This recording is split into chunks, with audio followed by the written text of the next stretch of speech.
안녕하십니까. 반갑습니다. 2021년도 4월의 마지막 날입니다. 세월 참 빠르죠. 오늘은 종합부동산세를 어떻게 하면 좀 더 절세할 수 있는지 그 전략에 대해서 말씀드리고자 합니다. 먼저 구독, 좋아요부터 눌러주시면 더욱더 감사하겠습니다. 네, 아시다시피 전국의 아파트 공시가격이 껑충 올랐어요. 그래서 역대 최대입니다. 세종 같은 경우는 약 70%, 그래서 다주택자의 부담이 한층 더 큰 이런 상황입니다. 그래서 종합부동산세를 결정짓는 요소가 무엇인가, 이것을 이제 일단 알아야지만이 대처를 할 수 있잖아요, 그죠? 그래서 그 결정짓는 요소 중에 하나는 주택 공시가격과 공제금액, 그다음에 세율입니다.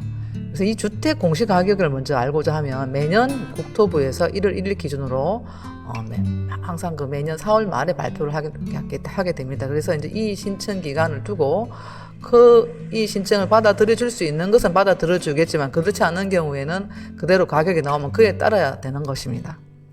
그래서 또 이제 공제 금액은 인별, 사람 숫자란 얘기죠. 주택 공시가격 합계액에서 6억 원을 공제합니다. 1세대 1주택에 해당한다면 3억 원을 추가로 공제해서 플러스 3억 원, 그래서 이제 9억 원을 공제한다는 것입니다. 1세대 1주택이란 그 주민등록상에 거 보면 이제 세대원이 나오잖아요, 그죠? 그 중에 한 사람만 한 주택을 소유하는 경우를 얘기합니다. 근데 만약에 부부가 공동으로 같이 돼 있다, 2분의 1, 집은 한 채인데 이런 경우에는 해당하지 않습니다. 이제 한 사람 한 명만 돼 있어야 된다는 거죠. 그래서 단인별로 이제 하게 될 경우에는 각각 6억 원, 그러면 12억 원이 되겠죠, 그죠? 부부 공동인 경우에는. 자, 세율은 어떻게 될까 한번 볼까요? 세율은 3주택 이상 및 조정 대상 지역 내 2주택 소유자인 경우 종전보다 2배 가까이 완전 더블로 낸다는 거죠. 그래서 단 다주택자 여부는 세대별로 판정하는 것이 아니라 인별로, 이것은 인별입니다. 소유한 주택 수를 기준으로 판정합니다. 그래서 주택을 공동으로 소유할 경우에는 2분의 1, 2분의 1 이렇게 공동으로 갖고 있는 경우에는 나중에 양도소득세 낼 때는 그만큼 절약이 될 수 있는데요. 종합부동산세 측면에서는 지분으로는 각각 집이 한 채 한 채씩 있는 거 두 채로 본다는 거죠. 그래서 높은 세율이 적용될 수 있기 때문에 이런 측면에서는 불리하게 될 것입니다. 다음 화면 보실까요? 네, 그래서 이게 세 가지 절세 전략에 무엇이 있는지 한번 살펴보겠습니다. 첫 번째, 다주택자의 경우에는 주택을 처분하려면 6월 1일 이전에 하자. 지금 6월 1일이 얼마 안 남았잖아요, 그죠? 그래서 이제 재산세는 또 6월 1일 기준, 종합부동산세도 6월 1일 기준이기 때문에 이때에 소유하고 있지 않아야 됩니다. 그러니까 그 전에 다 팔아야 된다는 거죠.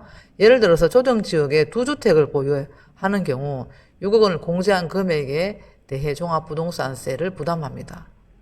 그래서 이제 2주택인 경우에는 다주택 중과세율이 부과가 됩니다. 그래서 여러 채 갖고 있는 것보다는 늘 말하는 똘똘한 한 채를 제외한 규모가 작은 거는 주택은 다주택 숫자에 들어가기 때문에 6월 1일 이전에 처분해서 똘똘한 한 채만 갖고 있는 것이 좋겠다, 이런 얘기죠. 그다음에 두 번째는 장기 임대주택으로 등록하게 되면은 이게 집 숫자에 들어가지 않기 때문에 절세를 할 수 있다는 겁니다. 근데 2018년도 8월 31일 이전에 임대 등록 시에는 5년 이상을 임대해야 되고, 2018년 9월 14일 이후 유주택자가, 집이 있는 자가 취득하고 매입 임대 주택 등록한 경우에는 합산 배제 적용이 안 됩니다. 주택 수에 안 들어간다는 거죠. 그 다음에 2020년도 8월 18일 이후 등록 시에는 의무 임대 기간이 10년 이상입니다. 물론 아파트는 등록이 안 됩니다. 요 도표에서 보시다시피 요런 것을 한번 참고해 주시고요. 건설 임대, 집을 지어가지고 임대주택 하는 경우 요런 게 이렇게 나옵니다. 이거는 1호, 2호는 집 두 채, 1호는 집 한 채라는 거죠. 이렇게 이제 요런 식으로 되어 있다는 게 도표에서 한번 보시면 되고요. 다음 화면 보실까요? 이 등록한 임대주택뿐만 아니라 2018년도 9월 14일 이전에 취득하는 경우에는 아파트는 안 됩니다. 아파트를 제외하고 올해 6월 1일 이전까지 10년 이상 장기 임대주택 등록한 경우에는 혜택을 받을 수 있으니 고려할 필요가 있다. 혜택을 받을 수 있는 거는 챙겨야 되겠죠, 그죠? 그 다음에 국세청에서는 매년 합산 배제 신고 안내문을 이제 보냅니다. 그래서 혹시 이제 합산을 배제할 그런, 게 있다면 신고를 하라는 거죠. 9월 16일부터 9월 30일까지 이제 일단은 그 국세청에서 보냅니다. 주소지 관할 세무장에게 당해 주택의 보유 현황 신고 등 합산 배제 신고를 하도록 하고 있어 신고 기한에 맞춰 신고하여야 세금을 납부하지 않습니다. 이게 뭐가 날라왔는지 신경 안 쓰고 있다가 된통 맞으면 안 되잖아요. 그죠? 뭐 이런 게 일단은 합산 배제 신고할 게 있으면 신고해라. 안 그러면 다 합치겠다. 이런 얘기죠. 그죠? 그다음에 세 번째, 종합부동산세는 배우자 등 가족과 부동산을 나눠 소유하는 것이 유리합니다.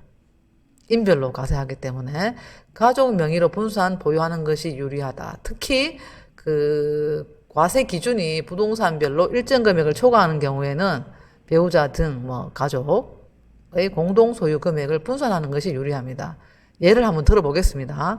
기준 시가가 10억 원인 주택을 하나 소유하고 있다 칩시다. 단독 명의라면은 9억 원을 이제 초과하였기 때문에 9억 초과한 1억에 대해서 이제 과세를 하게 됩니다. 하지만 배우자와 공동 소유하는 경우에는 각각 5억 원으로 되기 때문에 기준 금액 6억이 미달되므로 과세하지 않습니다. 무슨 뜻인지 아시겠죠? 이제 그 배우자와 공동하게 되면 20억이 5억, 5억으로 이제 나눠지니까 인별이니까 그래서 6억 밑에잖아요. 그죠? 이렇게 하면은 오히려 미달돼서 안 내는데 혼자 그 다 하게 되면은 욕심 많게 이제 그 9억에서 1억이 초과가 되기 때문에 세금을 내야 된다는 거예요. 그 다음에 조정 대상 지역의 2주택 보유 시 조정 대상 지역에서 이제 2주택이면 일단 다주택자로 봅니다. 네, 그때 이제 그 1주택을 배우자나 자녀에게 정려하는 경우는 각각 6억 원을 공제받아서 절세를 할 수 있습니다. 왜냐하면 이제 인별이니까요. 그 다음에 다주택자에 대한 중과세율 적용 및 세부담금을 상한 적용 시에 주택수는 세대별 주택수가 아닌 아까도 말씀드렸잖아요. 인별 보유 주택수로 기준을 합니다. 다음 화면 보실까요? 예, 그래서 단 정려를 하고자 할 경우에는 생각을 잘 하셔야 됩니다. 그 과세일 기준일이 6월 1일 이전에 정려하는 것이 유리합니다. 어차피 할 거라면은 6월 1일 이전에 해야 되는데, 그 전에 하지 않고 그 후에 하면 종합부동산세 다주택자의 세금도 때려맞고 또 정려세에 대한 거는 뭐 당연히 내야 되겠지만 어쨌든 이렇게 이제 절세를 할 수가 없는 상황이 돼버리니까 이걸 이제 잘 유념해라는 거죠. 그 다음에 또 정려만 생각하면 안 됩니다. 정려를 그 종합부동산세만 생각을 하면 안 되고요. 그러면 이게 이제 인별로 나누기 위해서 취득 다른 명의로 이제 바꾸게 될 경우는 이제 그 취득이 되잖아요. 그죠? 그럼 취득세를 또 고려해야 돼요. 공시가격이 발효되는 4월 30일 이전에 정려하는 것이 또 유리합니다. 왜냐하면 그 4월 30일 날 그 시가 표준액을 기준으로 해서 과세를 하기 때문입니다. 취득세, 중과세 여부도 또 생각을 해 보셔야 됩니다. 정려로 인한 취득이 되는 경우에 취득세는 만약에 그 물건이 조정 대상 지역 내에 기준 시가가 3억 원 이상이다. 이러면 취득 시에 그 취득세율이 12%가 고려되기 때문에 취득세도 생각을 해야 됩니다. 종합부동산세만 생각하면 안 되고 취득세율도 생각하면서 이제 절세를 해야 된다는 겁니다. 마지막으로 1세대 1주택 세액공제는 세대원 중 한 명이 1주택을 소유하는 경우에만 적용했으나 올해 세법 개정으로는 이거는 좀 좋아진 정책이죠. 부부 공동 명의의 1주택에 하나여 기본 9억 원 및 고령자 및 장기 보유 세액공제를 신고에 의해서 적용받을 수 있다. 이렇게 나왔습니다. 제가 마지막에 이렇게 5만 원권 이렇게 지폐 올려놨잖아요. 그죠?